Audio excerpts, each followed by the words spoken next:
ഈ ജന്മത്തിൽ ഒരിക്കലും നിന്നെ നേരിട്ട് കാണേണ്ടി വരല്ലേ എന്ന് ആഗ്രഹിക്കുന്ന ഒരാളാണ് ഞാൻ. എന്നിട്ടും വിധി എന്നെ നിന്റെ മുമ്പിൽ കൊണ്ടെത്തിച്ചു. ഇപ്പോഴത്തെ അവസ്ഥയില് നമ്മൾ ആ കുഞ്ഞിനെ നശിപ്പിച്ച ആ കുറ്റം പോലും ആ പാവം കിരണ്ടെ ദുർഗയുടെ തലയിലിട്ട് കൊടുക്കാൻ പറ്റും. എങ്ങനുണ്ട്? നമുക്കതുകൊണ്ട് അങ്ങനെ തന്നെ ശ്രമിക്കാം. അത് ശരിയാ, അതാ ബുദ്ധി. നീരജ്, എന്റെ മുന്നിൽ ഒരേ ഒരു ലക്ഷ്യം മാത്രമേ ഉള്ളൂ. അത് നമ്മുടെ ഇന്ദ്രപ്രസ്ഥവ. നീരജ്, അത് ഞാൻ ഏത് വിധേനയും നേടുക തന്നെ ചെയ്യൂടി.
താനൊരു കാര്യം ചെയ്യും, നാളെ ഞാൻ ഓഫീസിലുണ്ടാവും, അങ്ങോട്ട് വന്നാൽ മതി. ആ, ഞാൻ വിളിക്കാം.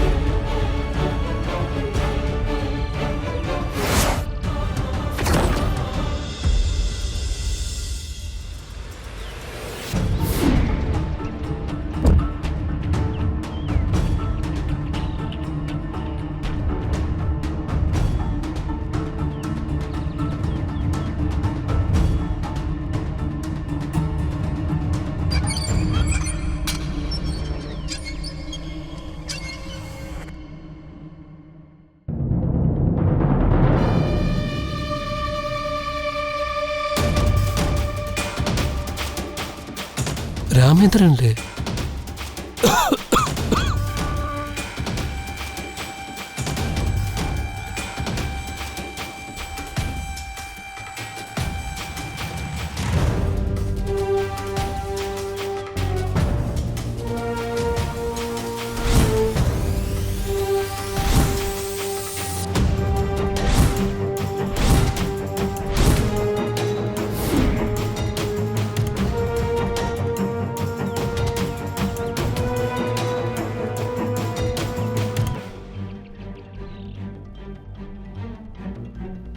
ആരാ അത്? ഇതിനുമ്പ് കണ്ടിട്ടില്ലല്ലോ, അങ്ങോട്ട് പോയി നോക്കാം.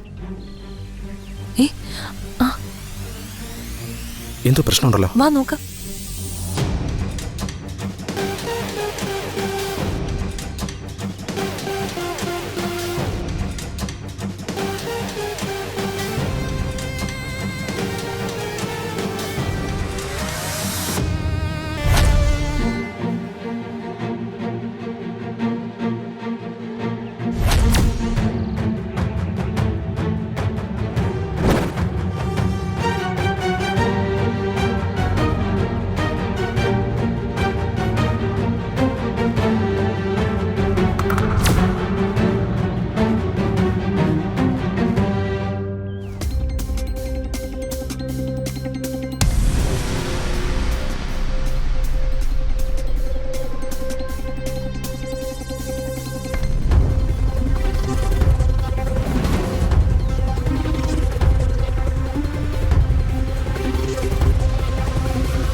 രാമേന്ദ്ര,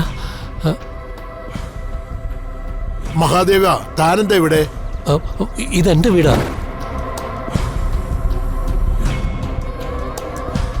രാമേന്ദ്രൻ എന്താ ഇവിടെ? എനിക്ക് വീട് മാറിയെന്നാ തോന്നുന്നത്. ഞാനൊരു സഹദേവനെ കാണാൻ വന്നതാ. വീടൊന്നും മാറിയിട്ടില്ല. സഹദേവൻ എൻ്റെ അന്യനാ.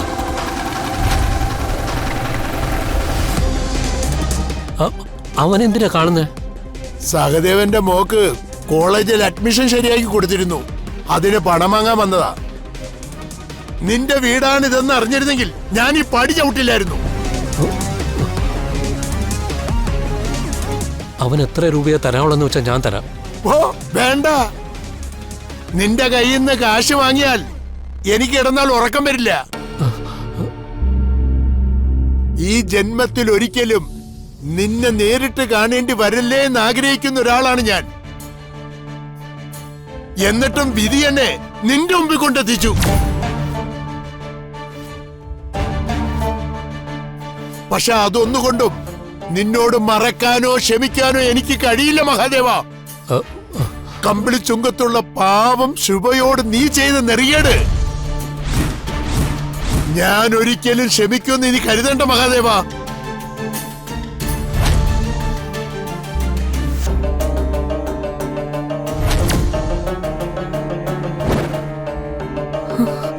കിരൺ, രാമ, അമ്മ, അമ്മയുടെ കാര്യം ഒരു പറയുന്നേ. അയാൾ ആരാ എന്താന്ന് നമുക്ക് അറിയണം കിരൺ. അതെ, സത്യമായിട്ട് ഞാൻ മനഃപൂർവ്വം ചെയ്തതല്ല. വേണ്ട, ഒന്നും പറയണ്ട. ഇത്രയും വർഷങ്ങൾക്ക് ശേഷം നീ ന്യായീകരിച്ചുകൊണ്ട് ഒരു കാര്യമില്ല.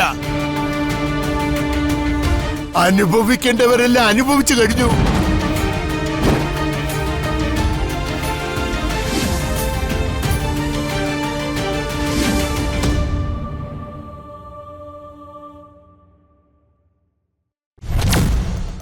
ഇവിടെ ആർക്കും ഇതൊന്നും അറിയില്ല.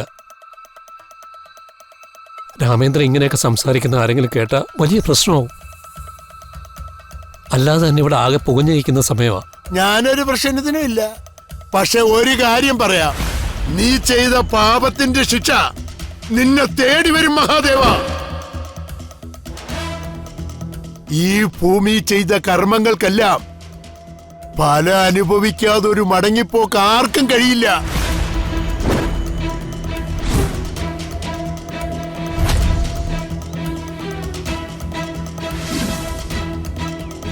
അത് നല്ലതായാലും ചീത്തയായാലും അനുഭവിച്ചേ പറ്റൂ. ഞാൻ പോവുക, ഇനി നിന്നാ ശരിയാവൂല. അപ്പൊ സഹദേവനെ കാണണ്ടേ? വേണ്ട, ഞാൻ വിളിച്ചോളാ. ഇനി ഞാൻ കാരണം പുകയുന്നതൊന്നും കത്തണ്ട. നീ സുഖമായിട്ട് ജീവിക്കേ. ഇങ്ങനെ കുത്തി കുത്തി വേദനിപ്പിക്കില്ല രാമേന്ദ്ര, പ്ലീസ്. ഇതൊക്കെ ഒരു വേദനയാണോ? നീ വേദനിപ്പിച്ചവരനുഭവിച്ചു വെച്ച് നോക്കുമ്പോ ഇതൊക്കെ എന്ത്?